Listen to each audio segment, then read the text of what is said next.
प्रेक्षकांनो नमस्कार, मी निर्जला. न्यूज 24 सह्याद्री मध्ये तुमचं स्वागत. मुंबई येथे सुरू असलेल्या पावसाळी अधिवेशन दरम्यान आमदार नरेंद्र भोंडेकर यांनी भंडारा जिल्ह्यातील संगवारी उपसा सिंचन योजनेचा प्रश्न उपस्थित केला. याकरिता लागणारा निधी अर्थ विभागात थांबला असल्याचं त्यांनी सदनाच्या लक्षात आणून दिले.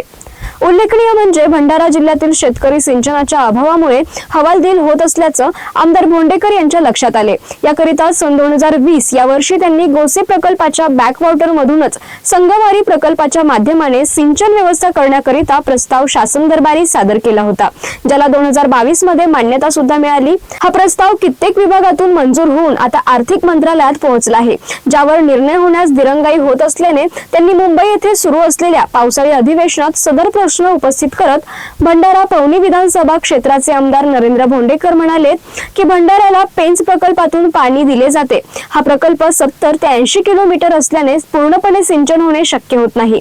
याकरिता 2020 मध्ये संगवारी उपसा सिंचनाचा प्रस्ताव टाकला. यामुळे भंडारा व मोहाडी तालुक्यातील 50 ते 60 गावातील 7000 हेक्टर शेतीला लाभ मिळू शकेल. हा प्रस्ताव विविध कमिटीची मंजुरी घेत आर्थिक शाखेत पोहोचला, परंतु येथून पुढे जात नाही. याकरिता आमदार भोंडेकर यांनी विनंती केली की ही फाईल फास्ट ट्रॅक मध्ये टाकण्यात यावी आणि पुढील 2 महिन्यात याचे टेंडर निघतील अशी अपेक्षा व्यक्त करीत वरील दोन्ही तालुक्यातील 7000 हेक्टर शेतीला सिंचन मिळू शकेल असे म्हणाले.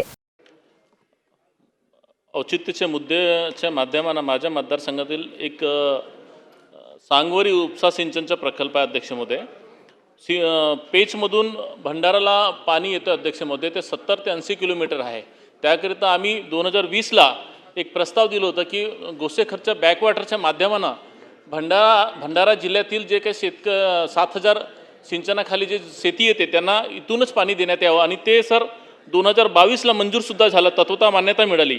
त्याच्यानंतर ती फाईल अनेक कमिटीच्या माध्यमानं पास करत राज्यपालांची मंजुरी घेतली अध्यक्ष महोदय. शेवटी आता फायनान्समध्ये ती 2दा-3दा अडकते अध्यक्ष महोदय.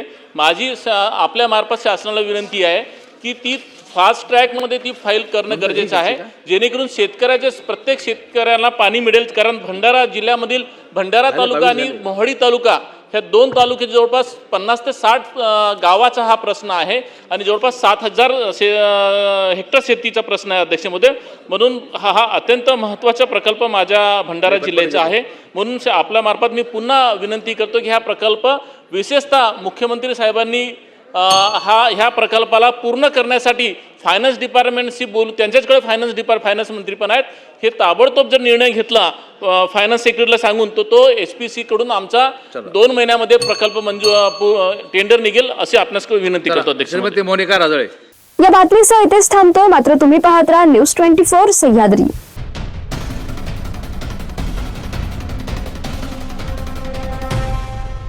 कॉंग्रॅच्युलेशन्स वहिनी, बाळ झाल्याबद्दल. पण मी ऐकलंय डिलिव्हरी फार क्रिटिकल होती. आता ठीक आहे ना सगळं? अगं होता थोडा प्रॉब्लेम, पण स्त्रियांच्या आरोग्याची संपूर्ण काळजी घेणारं मातृसेवा होतं ना साथीला. सगळं सुरळीत झालं. किशोर वयापासून ते रजोनिवृत्तीपर्यंत स्त्रीच्या आरोग्याची संपूर्ण काळजी घेणारं अहमदनगर मधील पहिलं स्त्री रुग्णालय Matruseva women's hospital, obstetric ICU. किशोरवयीन आणि विवाहपूर्व समुपदेशन, गरोदर माता तपासणी आणि प्रसूती, पहिल्या सिझेरियन नंतर नॉर्मल डिलिव्हरीची सोय. मातृसेवा विमेन्स हॉस्पिटल, सक्कर चौक, नवीन टिळक रोड, अहमदनगर. फोन 9850 20 0017.